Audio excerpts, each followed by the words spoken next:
जरूरी सूचना है आप सभी स्टूडेंट्स के लिए, स्टडी फॉर सिविल सर्विसेज का Android app Google play store में आ चुका है, उसको प्लीज तुरंत इंस्टॉल कर लीजिए।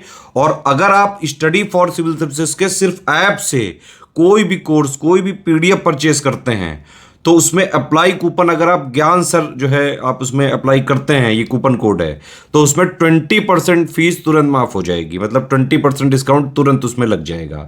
ज्ञान सर लिखना है, नॉर्मली ज्ञान सर स्मॉल लेटर में है सब कुछ, कोई स्पेस नहीं, कोई कॉलम नहीं, सिर्फ ज्ञान सर, GYANSIR। इस तरह से अगर कूपन कोड लगाते हैं आप ऐप में बाई करने से पहले, जो अप्लाई कूपन वाले में आता है, तो 20% का डिस्काउंट तुरंत मिलेगा। वीडियो देखिए। निर्देश दिया है प्रश्न 1 से 7 के लिए, कथनों एवं निष्कर्षों अनुमानों पर विचार कीजिए और उनके नीचे दिए कूटों के अनुसार उत्तर दीजिए। 1 से 7 तक के जो प्रश्न है उसमें आपको कथन और निष्कर्ष दिए गए हैं, इसके आधार पर आपको उत्तर देना है। तो यहाँ पर कथन है, इसका अनुमान या निष्कर्ष बोल लीजिए। यहाँ पर हिंदी वर्जन और इधर इंग्लिश वर्जन है, आप जिस लैंग्वेज के साथ अच्छे से मैनेज कर पाते हैं उससे आप क्वेश्चन बना सकते हैं। दिया है ऑल ग्रेजुएट्स आर चेयर्स, देखिए जितने के जितने ग्रेजुएट्स हैं सब क्या हैं, सब चेयर्स हैं। ऑल चेयर्स आर टेबल, जितने के जितने चेयर्स हैं सब टेबल है। अब इसका इन्फेरेंस मतलब यहाँ पर निष्कर्ष क्या दिया, अनुमान क्या दिया, ऑल ग्रेजुएट्स आर टेबल, देखिए ये ग्रेजुएट है ना, सब के सब ग्रेजुएट चेयर में है और चेयर किस में है, टेबल में, मतलब जितने ग्रेजुएट हैं सब टेबल है, सही है, हो जाएगा। ऑल टेबल्स आर ग्रेजुएट, देखिए सब के सब टेबल्स को ग्रेजुएट बोला जा रहा है, जबकि ये वाले टेबल के बारे में हमें नहीं पता है, इसके बारे में हमें नहीं पता है, तो ये गलत हो जाएगा। इसमें सिर्फ और सिर्फ एक फॉलो करेगा, तो ओनली इन्फेरेंस 1 या फिर ए फॉलोज, विकल्प ए इसका बिल्कुल सही हो जाएगा। प्रश्न दूसरा, देखिए दूसरा प्रश्न क्या दिया है, every minister is a student, मतलब एवरी मिनिस्टर, जितने के जितने मिनिस्टर हैं, मतलब ऑल मिनिस्टर क्या हैं, सब स्टूडेंट हैं। आगे बोला जा रहा है every student is in experience, तो जितने स्टूडेंट हैं सब इन एक्सपीरियंस्ड हैं। नेक्स्ट आगे क्या बोला, देखिए इसका इन्फेरेंस दिया, every minister is in experienced, मतलब जो भी मिनिस्टर है सब इन एक्सपीरियंस्ड है, तो ये सही हो जाएगा, है ना। दूसरा है सम इन एक्सपीरियंस्ड आर स्टूडेंट, है ना, कुछ इन एक्सपीरियंस्ड ऐसे हैं जो कि स्टूडेंट है, यहाँ पर ये भी सही दिख रहा है, तो इसमें दोनों सही होगा, तो आपका हो जाएगा बहुत, ए एंड बी फॉलोज, विकल्प सी इसका बिल्कुल सही उत्तर बनेगा। अगला प्रश्न, प्रश्न संख्या 3 दे रखा है, सम बर्ड्स आर एलिफेंट्स, देखिए यहाँ पे सम बर्ड्स है ना, जो बर्ड्स है, बर्ड्स का कुछ हिस्सा, ये हिस्सा क्या है, ये एलिफेंट है। आगे बोला जा रहा है सम एलिफेंट्स आर वाइट, अब कुछ एलिफेंट्स ऐसे हैं जो कि वाइट है। अब इसका इन्फेरेंस क्या दे, सम बर्ड्स आर वाइट, देखिए बर्ड यहाँ पर है और वाइट यहाँ पर है, दोनों का कोई रिलेशन नहीं। जब कोई रिलेशन नहीं होता है तो जब कभी भी कंक्लूजन या फिर इन्फेरेंस लिखा जाता है तो निश्चित वाले जितने भी मतलब कंक्लूजन होते हैं सब गलत होते हैं, तो ये गलत हो जाएगा, क्योंकि हमें नहीं पता है बर्ड और वाइट का क्या रिलेशन है। सम वाइट्स आर बर्ड, अब बोला जा रहा है कुछ वाइट बर्ड्स हैं, देखिए यहाँ पे सम ये वाइट है ना, और ये बर्ड है, तो ये भी गलत हो जाएगा, ये भी गलत हो जाएगा, तो नाइदर नॉर इसका बिल्कुल सही उत्तर बनेगा, विकल्प डी। अगले प्रश्न पर आते हैं, नेक्स्ट अगला प्रश्न दिया नो बैट इज बॉल, मतलब कोई भी बैट ऐसा नहीं है, यहाँ पे बैट है, अब कोई भी बैट ऐसा नहीं है जो बॉल है, बैट और बॉल का कोई रिलेशन नहीं है। फिर अगला क्या दिया है, no bat no ball is wicket, अब कोई भी बॉल विकेट नहीं है। अब यहाँ पे अब इन्फेरेंस क्या दिया, नो बैट इज विकेट, अब बैट और विकेट का रिलेशन हमें नहीं पता है कि नहीं है, तो यहाँ पर गलत हो जाएगा, क्योंकि निश्चित है, मतलब जब कभी भी ना एकदम डेफिनेट कंक्लूजन या डेफिनेट इन्फेरेंस दिया जाता है और वेन डायग्राम में कोई रिलेशन नहीं बनेगा तो गलत हो जाएगा। ऑल विकेट्स आर बैट, देखिए जितने के जितने विकेट्स हैं सब बैट है, अब यहाँ पर फिर से नहीं दिया तो ये भी मतलब क्या हो जाएगा, गलत हो जाएगा। देखिए यहाँ पे नो बैट इज विकेट, अब ऑल विकेट्स आर बैट्स, यहाँ पे देखिए दोनों गलत है। अब ये आपको इसको ना कमेंट करके बताना है कि ये कंप्लीमेंट्री पेयर बन रहा है कि नहीं बन रहा है। अगर कंप्लीमेंट्री पेयर बनेगा तो यहाँ पे आइदर और सही होगा, और कंप्लीमेंट्री पेयर नहीं बनेगा तो नाइदर नॉर सही होगा। तो इसको आप कमेंट करिएगा जरूर कि इसमें कंप्लीमेंट्री पेयर है या नहीं है। चलिए अब आते हैं अगले प्रश्न पर। अगला 5 ये है ऑल फिश आर टर्टाइज, जितने के जितने फिश हैं सब क्या हैं, सब टर्टाइज हैं, ठीक। फिर बोला जा रहा है नो टर्टाइज इज क्रोकोडाइल, कोई भी टर्टाइज क्रोकोडाइल नहीं है। अब देखिए यहाँ पे आपसे इसका इन्फेरेंस क्या दिया, नो क्रोकोडाइल इज फिश, देखिए क्रोकोडाइल फिश नहीं हो सकता है, सही बात है, नहीं हो सकता। देखिए क्रोकोडाइल ना कभी टर्टाइज के घर नहीं जाएगा, और टर्टाइज के अंदर है फिश, तो मतलब क्रोकोडाइल फिश तक भी नहीं पहुंच पाएगा, बिल्कुल सही है। No fish is a crocodile, अब देखिए जितना भी फिश है ना सब टर्टाइज के अंदर है। अब टर्टाइज ने क्या किया, टर्टाइज बोलेगा कि हम क्रोकोडाइल के घर नहीं जाएंगे, मतलब फिश भी नहीं जा पाएगा, तो ये भी सही हो जाएगा। तो इसमें बहुत फॉलो कर रहा है ना, विकल्प सी इसका बिल्कुल सही उत्तर बनेगा। अगले प्रश्न पर आते हैं, नेक्स्ट प्रश्न संख्या 6, यहाँ पर दिया है ऑल प्लेयर्स आर स्मोकर्स, जितने भी प्लेयर्स हैं सब क्या हैं, सब स्मोकर्स हैं, ऑल प्लेयर्स आर स्मोकर्स। है ना। Some smokers are wine addicted, है ना, मतलब जो सम स्मोकर्स हैं ये वाइन एडिक्ट्स हैं, मतलब यहाँ पे मैं डब्ल्यू लिख दे रहा हूँ। अब इसका कंक्लूजन क्या दिया, ऑल स्मोकर्स आर प्लेयर, देखिए जितने के जितने स्मोकर्स हैं सब प्लेयर है ना, ये गलत हो जाएगा। देखिए क्यों गलत होगा, क्योंकि हमें पता है कि जो मतलब यहाँ पे ना ऐसे समझिए स्मोकर का ये वाला दायरा ये प्लेयर के अंदर जाएगा कि नहीं जाएगा हम लोग कंफर्म नहीं कर सकते, तो ये गलत हो जाएगा, है ना। आगे बोला जा रहा है सम वाइन एडिक्टेड आर स्मोकर्स, ठीक है सही बात है। देखिए यहाँ पे सम वाइन एडिक्टेड जो है ये क्या, ये स्मोकर्स के दायरे में, तो ये सही हो जाएगा। तो ओनली बी, मतलब ओनली दूसरा फॉलो कर रहे हैं। चलिए अब क्वेश्चन नंबर 7 को देखते हैं। 7वां प्रश्न दिया है एल्कोहलिक, देखिए स्टेटमेंट क्या है, alcoholic drinks are injurious to health. देखिए जो एल्कोहलिक ड्रिंक है, मैं एडी लिख रहा हूँ, है ना, ये है इंजूरियस टू हेल्थ, है ना। यहाँ पे ये इंजूरियस टू हेल्थ है, मतलब स्वास्थ्य के लिए हानिकारक है। फिर all cold old women drink whisky, है ना। अब इसमें ये दिया है कि मतलब यहाँ पे ऐसा निष्कर्ष दिया कि जितने भी एल्कोहलिक उत्पाद हैं सब हानिकारक है, और आगे बोला जा रहा है कि जितनी बूढ़ी महिलाएं सब विस्की पीती हैं, है ना। अब देखिए all old women have poor health, अब देखिए यहाँ पे बोला जा रहा है कि ये स्वास्थ्य के लिए हानिकारक है और सब शराब पीती है, तो उनके पास पुअर हेल्थ होगा, ठीक है, हो सकता है, ठीक है, ये सब मतलब बन सकता है। फिर आगे देखिए अभी कंफर्म नहीं है कि मतलब हानिकारक है तो उनका स्वास्थ्य खराब है या नहीं, ये निश्चित हम कह नहीं सकते, है ना। फिर आगे all young women are good in health, अब वो शराब नहीं पीती तो ये भी जरूरी नहीं कि वो स्वस्थ होंगी, तो ये भी गलत हो जाएगा। तो इसका विकल्प सी सही हो जाएगा, नाइदर नॉर। चलिए आते हैं अगले प्रश्न पर, प्रश्न संख्या 8। देखिए प्रश्न संख्या 8 क्या दिया, कंसीडर द फॉलोइंग स्टेटमेंट, आपको मानना है ऑल आर्टिस्ट आर विस्मिस्कल, है ना, जितने के जितने आर्टिस्ट हैं सब विस्मिस्कल हैं, है ना। यहाँ पे मतलब डब्ल्यू लिख देते हैं इसके लिए। फिर आगे बोला जा रहा है some artist are drug addicted, है ना। अब जितने के मतलब सम आर्टिस्ट क्या है, ये ड्रग एडिक्टेड है ना, मतलब डी लिख देते हैं इसके लिए, है ना। अब यहाँ पे देखिए आगे क्या बोला गया, frustrated people are prone to become drug addicted, है ना। जो फ्रस्ट्रेटेड मतलब लोग हैं वो क्या है, मतलब ड्रग एडिक्टेड हो सकते हैं, तो यहाँ पे हो सकते हैं मतलब संभावना है, तो यहाँ पे मैं लिखता हूँ एफ। अब आगे क्या बोला गया, देखिए आर्टिस्ट आर फ्रस्ट्रेटेड, है ना, आर्टिस्ट और फ्रस्ट्रेटेड का कोई रिलेशन है नहीं है। देखिए all frustrated people are drug addicted, अब यहाँ पे बोला जा रहा है कि ऑल फ्रस्ट्रेटेड पीपल मतलब सब के सब जो फ्रस्ट्रेटेड हैं वो ड्रग एडिक्टेड है ना। अब सब के बारे में नहीं पता, यहाँ पे लिखा गया फ्रस्ट्रेटेड, मतलब यहाँ पे सबके बारे में नहीं क्लियर है ना। आगे बोला जा रहा है सम ड्रग एडिक्टेड आर विस्मिस्कल, है ना, जो सम ड्रग एडिक्टेड है विस्मिस्कल है, ठीक है सही, ये दायरा मैच कर रहा है तो इसका ये सही हो जाएगा सी, है ना। इसके बाद देखिए विस्मिस्कल पीपल आर जनरली फ्रस्ट्रेटेड, है ना, मतलब ये फ्रस्ट्रेटेड है तो ये भी गलत हो जाएगा, तो इसका विकल्प सी बिल्कुल सही हो जाएगा। चलिए आते हैं अगले प्रश्न पर, प्रश्न संख्या 9। प्रश्न संख्या 9 दिया है the number of straight lines in the figure is, ये इस फिगर में कितनी स्ट्रेट लाइन है, आपको स्ट्रेट लाइंस काउंट करनी है। तो स्ट्रेट लाइन कैसे काउंट करेंगे, देखिए जब आपने ये वर्ग बनाया, स्क्वायर बनाया, तो इस स्क्वायर में आपको स्ट्रेट लाइन कितनी मिलेगी, 4 मिलेगी, है ना। इसके बाद देखिए एक ये 5वां रहा, ठीक है, ये 6ठा रहा और ये 7वां रहा, तो 4 और 3 7 हो गए। इसके बाद ये 8 9 और यहाँ पे देखिए 10 11 और 12, तो इसमें कुल 12 स्ट्रेट लाइन है, विकल्प सी इसका बिल्कुल सही उत्तर बनेगा। एक बार फिर से देख लीजिए कहाँ से 12, देखिए आपने ये स्क्वायर बनाया है ना, इस स्क्वायर में आपको कितनी लाइन्स मिली, 4 मिली, है ना। स्क्वायर के बाद देखिए ये एक 5वीं हो गई, ये 6ठी हो गई, यहाँ पर 7वां। अब देखिए इसको मत जोड़िएगा ये 8वां, क्यों, क्योंकि ये यहाँ से आ रहे, 8वां यहाँ से, ये 9वां, ये 10वां, है ना, और ये 11 और ये 12, तो इसमें 12 बिल्कुल सही हो जाएगा, विकल्प सी। अगले प्रश्न पर आते हैं, प्रश्न संख्या 10 यहाँ पर दी। प्रश्न संख्या 10 ये है the missing number in the following table is, अब इस टेबल में आपको मिसिंग नंबर निकालना है ना। तो देखिए इस टेबल में क्या पैटर्न चल रहा है, अगर आप पैटर्न को ध्यान से देखेंगे, है ना, तो इसमें देखिए क्या पैटर्न हो सकते हैं।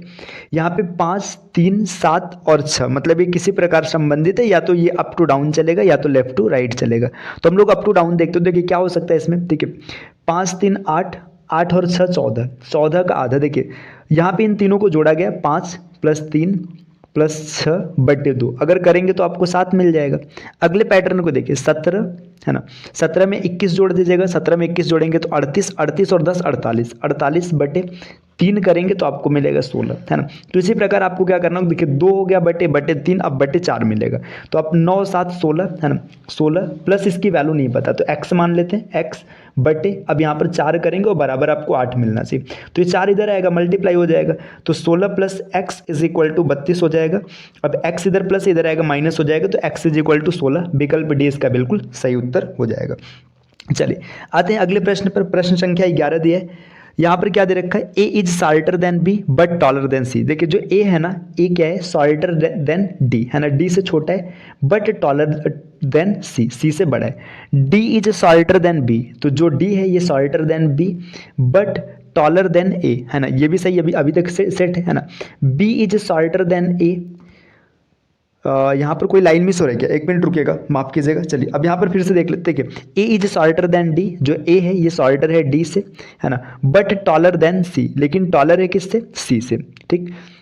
D is shorter than B but taller than A, यहाँ पे फिट है ना।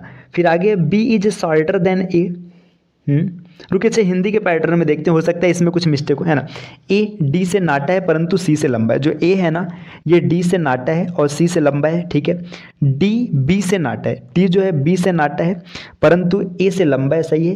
ई ए से नाटा है परंतु सी से लंबा। अच्छा देखिए यहाँ पे ई रहेगा, है ना, ई जो हो जाएगा ए से नाटा हो जाएगा और सी से लंबा हो जाएगा।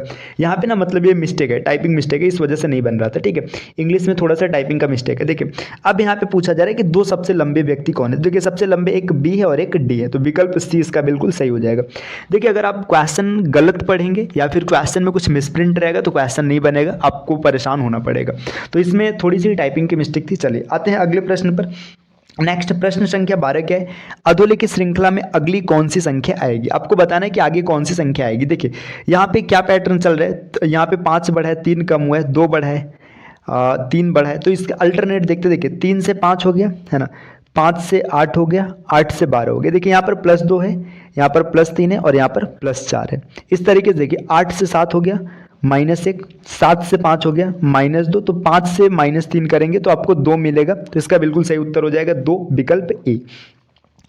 नेक्स्ट देखिए अगला प्रश्न आपके सामने यहाँ पर दिया, यदि दिलही का कूट ये लिखा गया यहाँ पर, तो आपसे पूछा जा रहा है कि इसका कूट क्या होगा। देखिए देख लेते हैं दिलही से कैसे बना, DELHI,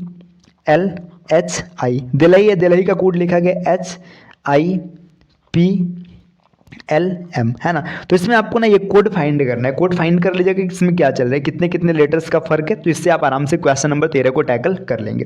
चलिए अगले प्रश्न पर आते हैं। प्रश्न संख्या 14 क्या दिया, यदि 5 बच्चे 5 पृष्ठ 5 मिनट में लिख सकते हैं तो 3 बच्चे 3 पृष्ठ लिखेंगे, है ना। देखिए ऐसे प्रश्न ना बहुत कंफ्यूज करते हैं कि क्या बनेगा। इसमें आपको सीधा सा फार्मूला याद रखना है, MDH/W। MDH/W का मतलब क्या है, कितने मैन, मतलब मैन का मतलब या तो बच्चे होंगे या तो महिलाएं होंगी या तो बंदर होंगे, जो भी मतलब होता है ना, कई बार इतने बंदर इतने समय में इतना केला खाते हैं। डी मतलब कितने दिन लगा रहे हैं, मतलब यहाँ पे टाइम के, और एच का मतलब कितना समय, मतलब घंटे की बात है, वहाँ पे आप टाइम रखेंगे, और डब्ल्यू मतलब कितना काम कर रहे हैं। देखिए 5 बच्चे, ठीक है, देखिए 5 बच्चे है ना, 5 मिनट में 5 पृष्ठ लिखते हैं, ये हो गया। तो आपसे पूछा जा रहा है कि 3 बच्चे है ना 3 मिनट, देखिए 3 बच्चे है ना 3 पृष्ठ लिखना है और कितना समय लगेगा, तो यहाँ पे आपको टाइम निकालना है। देखिए 3 से 3 कट गया, 5 से 5 कट गया, तो h = 5 आ गया, तो यहाँ पे 5 मिनट इसका बिल्कुल सही उत्तर हो जाएगा, है ना। तो इस तरीके से आप MDH वाले फार्मूले से अप्लाई करेंगे तो आसानी से बन जाएगा। अगला प्रश्न, प्रश्न संख्या 15 यहाँ पर दिया, अंग्रेजी 25 अंग्रेजी के वर्ड नीचे लिखे गए। अब यहाँ पे लिखा गया, आगे बोला जा रहा है, यदि इन सभी वर्ड को क्रम के अनुसार व्यवस्थित किया जाए तो किस अक्षर के स्थान में परिवर्तन नहीं होगा। काउंट कर लेते हैं, ABCDEFGHIJ KLMNO PQRST UVWXY, Y के स्थान में कोई परिवर्तन नहीं होगा, विकल्प डी। अगले प्रश्न पर आते हैं। प्रश्न संख्या 16 यहाँ पर क्या दे रखे, यदि 30 + 40 को 1520 लिखा जाए, 36 + 28 को 1814 लिखा जाए, तो 40 + 20 को 2010 लिखा जाए, तो 25 और 22 को क्या लिखा जाएगा। आसान सा क्वेश्चन है। देखिए 30 का आधा 15, 20 का आधा 40 और 40 का आधा 20, है ना। 36 का आधा 18, 28 का आधा 14, तो आपको पैटर्न मिल चुका है। देखिए 50 का आधा 25 और 22 का आधा 11, तो 25 तो 11, विकल्प सी इसका बिल्कुल सही उत्तर बनेगा। प्रश्न संख्या 17, इसमें देखिए अगला प्रश्न दिया, अधोलिखित को सार्थक रूप में व्यवस्थित कीजिए, इन सब चीजों को क्रम से लगाना। देखिए इसमें दिया योजना बनाना, दोहराना, प्रकाशित करना, सोचना और लिखना। देखिए सबसे पहले आपके मन में क्या आएगा, सबसे पहले आप मतलब किसी चीज को थिंक करेंगे, मतलब थिंकिंग से शुरू होगा, तो विकल्प 4 सबसे पहले आएगा। तो विकल्प 4, देखिए ये पहला गलत हो गया, दूसरा गलत हो गया। अब आपके मन में जब थिंकिंग आया तो थिंकिंग के ऊपर आप क्या करेंगे, प्लान बनाएंगे, है ना। मतलब सबसे पहले 4 आएगा, 4 के बाद 1 आएगा।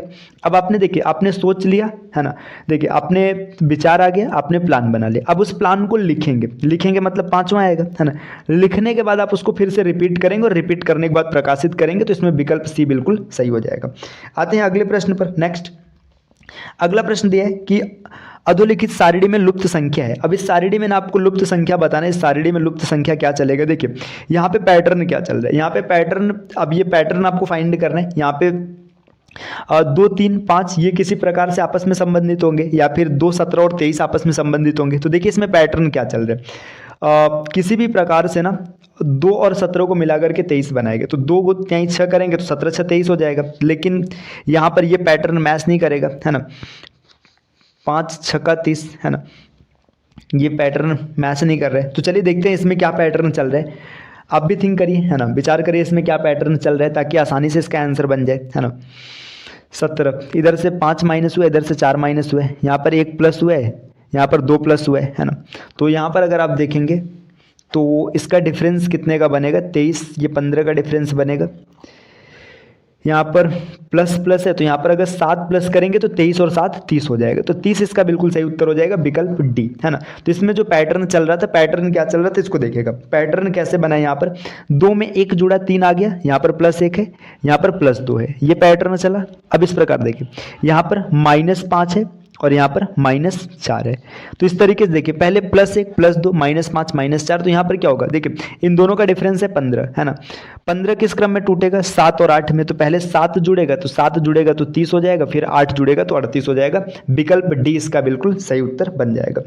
क्वेश्चन नंबर 19 क्या दिया है, क्वेश्चन नंबर 19 दिया है कि ए और बी हॉकी और फुटबॉल खेलते हैं, बी और सी क्रिकेट और फुटबॉल खेलते हैं, सी और ई क्रिकेट और वॉलीबॉल खेलते हैं, डी और ई टेनिस खेलते हैं, ए और सी वॉलीबॉल और फुटबॉल खेलते हैं, ए और डी हॉकी और फुटबॉल खेलते हैं। कौन हॉकी, फुटबॉल और टेनिस तीनों खेल खेलते हैं, है ना। देखिए इसमें ना आपको आराम से ऐसे पहले चाहे तो गेम का नाम लिख लेना है, आप गेम का नाम लिख लीजिएगा, है ना। उसके बाद पर्सन का नाम लिखना, या फिर आप चाहे पर्सन और गेम का नाम साथ में लिखना। इसमें आपको एक चार्ट बनाना होगा और आपको ये ढूंढना है कि उस चार्ट में कौन तीनों आ रहा है। तो इस क्वेश्चन को आप ट्राई करिएगा, ये HW के तौर पर छोड़ा जा रहा है। क्वेश्चन नंबर अगला देखिएगा, 20 नंबर का है।